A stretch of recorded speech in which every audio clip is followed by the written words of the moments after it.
Bueno, ya entrando en materia de algo muy serio y lo que es precisamente las facetas que tenemos en contexto y queremos precisamente impulsar y enriquecernos es precisamente conocer de lo que son las diferentes agrupaciones que hay en la sociedad. Una de ellas, sin duda alguna, y es a nivel mundial, es la masonería, y hoy agradecemos de antemano que nos den la oportunidad de conocer un poco de lo que es la masonería, sobre todo de esta logia Adelante 43, que tenemos desde hace más de 70 años aquí en Cuauhtémoc, y agradecemos precisamente a las personas que nos acompañan, el venerable maestro de la logia Adelante 43, Ricardo Morales Guerra, señor Abelino Salcido, Arnolfín. José Guadalupe Martínez. Pues muchísimas gracias, compañeros, pues muchos temas que tocar. Sí, sobre todo hay que destacar que la logia, como ustedes dicen, 78 años ya de existencia de Cuauhtémoc, esta asociación, esta logia, y podemos decir que es parte de la historia de Cuauhtémoc. Grandes nombres de grandes políticos, grandes fundadores sociales, fundadores de Cuauhtémoc, los peregrinos, fueron parte de esta logia. Así que platícanos un poco de lo que es aquí en Cuauhtémoc. Claro que sí, pues muchas gracias por permitirnos comentar un poco sobre lo que ha sido la masonería aquí en Cuauhtémoc. Si bien es cierto, este edificio está desde 1939 a 2017. Se cumplen ya 78 años de Adelante 43 aquí en Cuauhtémoc, y estamos a realizar algunas actividades conmemorativas festejando estos 78 años. Pero me gustaría que nos comentaran aquí un poco sobre la historia mis queridos hermanos Abelino Salcido y el profesor Guadalupe Martínez. Bueno, adelante, vamos a empaparnos. Pues con el nacimiento de Cuauhtémoc, ustedes saben que pues era originalmente un pueblito, un rancho, y empezó a levantarse. Pues empezó a llegar gente de las minas de Maguarichi, de Cusi, incluso de Santa Bárbara, había gente aquí. Entre la gente que empezó a fundar Cuauhtémoc, pues llegaron chinos también, que pusieron los primeros negocios, y en Chihuahua había 2 logias de chinos. De una de ellas, ahorita veíamos en los reconocimientos que tenemos ahí, algunos de ellos fueron de los fundadores de esta logia, pero quien realmente empezó la actividad para formar la logia en Cuauhtémoc fue un señor llamado Rafael C. Corral. El señor, él tenía una cantina, hasta donde sabemos, y duró algunos años. Él tenía el grado 14 cuando ya llegó aquí, y él empezó a juntar a los masones. Empezaron por ahí de 1935-36 a reconocerse, y finalmente en 1938 en lo que era el Hotel Águila, o el Águila, que estaba aquí en media cuadra, aquí por la Quinta, aquí en la Quinta entre Hidalgo y Reforma. Ahí estaba, ahí todavía no hace muchos años aparecía ahí el nombre. Entonces en el cuarto número 2 tuvieron la primera reunión ya más formal, ya con asistencia de masones de Chihuahua que venían a apoyar la formación de esta logia. Entonces el hotel era precisamente de Sam Key, que fue uno de los fundadores. Obviamente tenía que juntarse en algún lugar en donde un masón les diera protección. Y de ahí parte ya lo que sería la respetable logia simbólica Adelante número 43. En 1938 se juntan, luego ya eso fue en mayo, no en septiembre, y posteriormente ya en otra reunión ya más formal, ya con la autorización del gran maestro, que en ese tiempo era don Lázaro Villarreal, un hombre conocidísimo en todo Chihuahua, fundador de las mueblerías Villarreal. Entonces él manda ya la representación para que se le dé lo que se llama en masonería trabajar bajo dispensa, es decir, ese es previo al registro que se le da. Y finalmente ya con la presencia de don Lázaro, como gran maestro, viene y le da posesión a la logia ya formalmente, ya con su número que le correspondía, que era 43, dentro de la gran logia. ¿Cuántas personas iniciaron más o menos en esa época? El grupo de masones que iniciaron era aproximadamente 14. 14. Hubo una época floreciente, por decirlo así, en los 40s, en donde se llegaron a ver 40 o más de masones. Y en ese tiempo la población de Cuauhtémoc pues no llegaba a 4,000 gente. Y estaba checando ahorita de que son lo que quienes conformaban esta logia, pues eran los fundadores de Cuauhtémoc, gente de mucho respeto. Estamos hablando de Fidel Quesada, de gente, íconos de Cuauhtémoc, ¿no? Así es, sí podemos decir que eran las fuerzas vivas, ¿verdad? Como al menos cuando yo estaba chavo, yo oía las fuerzas vivas, pues decía, pues y nosotros somos los muertos. pero era el término, ¿verdad? Que se utilizaba y efectivamente así fue. Aquí tenía un dato ya más preciso. Fue el día 28 de mayo de 1939 a las 12 horas del día, bajo el maguete del gran maestro Lázaro Villarreal, asistido por los venerables hermanos. Aquí les van otros personajes, pero ya no de aquí, sino de Chihuahua, de Camargo, por ejemplo, Manuel Rimbao, José Tamés, fueron el primero y el segundo vigilante, que es la estructura de la autoridad dentro de la logia. El venerable maestro es el jefe, tiene 2 ayudantes, que es el primero y el segundo vigilante. El primer vigilante se encarga de los compañeros y el segundo de los aprendices, es decir, ese es cómo va caminando. No hay una reelección, bueno, por decirlo de una forma, ¿no? O sea, hay periodos, sí, el periodo es por 1 año. Y se puede reelegir, pero no directo. No consiguiente. Sí, puede ser alterno. Sí. Por ejemplo, pues nosotros tenemos algunas legislaturas, ¿no? Sí, ¿verdad? También tenemos 40 y tantos años metidos en esto. Bueno, en fin.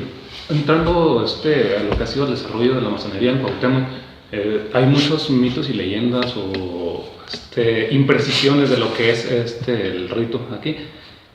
Se toparon a lo largo de la historia, se han topado o hay antecedentes de que hubiera cierto recelo por parte de la población o que no supieran ellos muy bien de lo que están haciendo y que hasta se asustaran, así por decirlo. Sí, ¿cómo no? Claro que sí. Bueno, muchas veces se ha hablado de las confrontaciones, ¿verdad? Hubo una época en que, por mala suerte, el templo de Ciudad Cuauhtémoc fue quemado. Se quemó, y se le echó la culpa a los masones. Uno de esos masones fue el profesor a los cuales se les acusó, el profesor Peñaflores, que era masón, ¿verdad? Sin embargo, pasan los años y se reconoce de que la masonería no tiene que ver absolutamente nada en eso. Después se le echó la culpa a los comunistas, ¿no? Después se le echó la culpa a los comunistas, y bueno, pero eso hizo que se edificara una catedral, porque la gente se reunió, se cooperó, y entonces se hizo la catedral. Hay una anécdota que me contaban mis hermanos masones, que ya descansan en el eterno oriente, que cierta vez vino el presidente de la República, López Mateos, a inaugurar el gimnasio municipal. En los 60, sí. Entonces, estamos hablando de los 60 y tantos. Hay una foto exactamente aquí enfrente, tengo una foto de aquí pasando aquí enfrente. Había un cura en esos años, un cura Esquivel, que con micrófono en mano arengaba a la población cuauhtemense para que luchara en contra de los masones. ¡Quémelo! Sí, pero resulta de que la comitiva de López Mateos estaba formada por muchos masones. Entonces, uno de los masones, el secretario de Gobernación, le dice por ahí a alguien que pues está mal el cura y que lo conmine a que guarde un poco de compostura. ¿Y el cura? Pues resulta de que el cura nada más duró 3 días aquí en Cuauhtémoc y lo cambiaron a otro lugar. Y entonces ya López Mateos llegó y... Esa es una de tantas anécdotas que se pueden contar. Sí. ¿verdad? Mira, la masonería es una institución iniciática, filantrópica, filosófica, agrupada por miembros que se constituyen en logias. Nosotros somos Alante 43, estamos bajo la Gran Logia Cosmos del estado de Chihuahua, y la Gran Logia Cosmos está bajo la Gran Logia de Londres, en Inglaterra. No, pero primero la Confederación de Grandes Logias de la República Mexicana. Okay. A nivel mundial están los de Londres, los York, los escoceses. El rito de nosotros, sí, algunos ritos. El rito de nosotros es el rito escocés, antiguo y aceptado. Ese rito que practicamos aquí se divide en grados, en aprendiz, compañero y maestro. Oyendo el tema de la iglesia, que se hablaba mucho de la catedral de la que quemaron, pues en realidad la masonería ha sido conocida por construir iglesias, no por destruirlas, ¿no? Constructores de catedrales, así. Sí, lo que es. Bueno, los primeros masones, los operativos, operativos se reunían en las iglesias o fuera de las iglesias, fuera de los templos, fuera de los castillos, para hacer sus tenidas, que así se llama, a las reuniones de los masones. Entonces, ahí se congregaban los maestros, los que sabían, los que tenían el gran conocimiento, que no podía ser impartido al vulgo, al pueblo, porque era un grupo cerrado, selecto, ¿verdad? Así como había constructores de catedrales, había constructores de cuestiones de talabartería, de vidrio, bueno, varios gremios, pero los grandes constructores se reunían en un lugar especial llamado logia, y ahí hacían sus reuniones, donde les iban pasando los conocimientos, primeramente a los compañeros, y luego los compañeros a los aprendices. Había que pasar muchos años, porque para ser maestros se tenía que dominar el arte de la construcción. Entonces, al pasar los años, van entrando artesanos de distintas fraternidades, hasta que llega el instante en que surge la francmasonería, que quiere decir masones libres, donde entraban músicos, grandes músicos, donde entraban médicos, arquitectos, otros oficios, otros gremios. Sí. Entonces, a esa masonería se le llama masonería especulativa, la cual va a cumplir 300 años en Londres, ya que en Londres se inicia en 1717, ¿verdad? Ahora, la secrecía que se ve de que siempre ha sido uno de los factores principales, ¿no? Sobre todo, ¿hasta dónde llega? Porque antes hablaba mucho de que era algo secreto ser masón, y ahora obviamente... definitivamente, sí, no es secreto, pero somos discretos. Somos discretos. Obviamente manejamos algunas enseñanzas de manera secreta que se imparten dentro del templo, de acuerdo a los grados que tú tienes. Y sí, efectivamente, secreta era antes, porque sí era muy perseguida la masonería, de hecho. Eran quemados y sí había persecución. Aquí en México hay un parteaguas donde los masones empiezan a salir a la luz como parte de la sociedad, como se sabía que eran, pero ya de forma visible, que dijeron, de aquí ya no se están ocultando en México. ¿Cuál fue ese parteaguas? Yo creo que a partir del siglo XVIII, ¿no? O sea, desde que se forma la... Antes de todo. Pues, de hecho, no ha sido a partir de aquí, sino se han ido dando dentro del tiempo. Por ejemplo, Benito Juárez pues, era un masón muy distinguido, muy importante.